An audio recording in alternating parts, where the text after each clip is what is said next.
kulanti wacan oo wanaagsan daawadayaal. Halkani waa madasha ugaaska tube. Kusoo dhawaada maqaal gaar ah oo ku saabsan ama aynu kaga hadli doono cuntooyinka xilliyada shaqada kugu keeni kara inaad ku lulooto xafiiska ama goobtaada shaqada marka aad ku sugan tahay.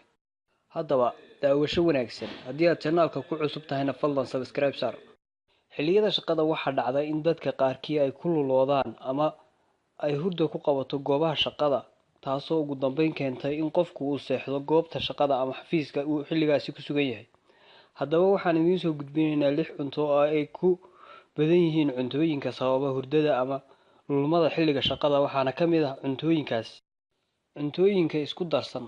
Cuntooyinka isku darsan waxaa ka mid ah galleyda, muuska, basasha iyo cuntooyinka kale ee la isku kariyo kadibna la cuno shaqada ka hor.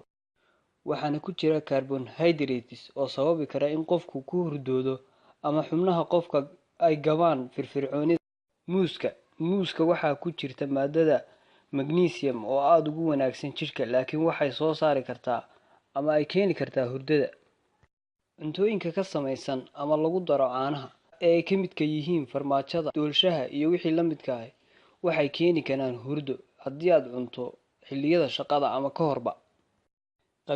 Qamandiga laga sameeyo soorta ama cambuulada waxa uu u wanaagsan yahay caafimaadka aroortii ee qofka, laakiin sida caanaha oo kale waxaa ku jira maadooyinka loo yaqaan melatonin iyo amino acid oo soo saara hurdada. Malabka waxaa ka buuxa sonkor badan, taasoo marmarka qaar sababta in maskaxda u fadhiisato qofkana uu sidaasi ku hurdoodo ama ku luloodo.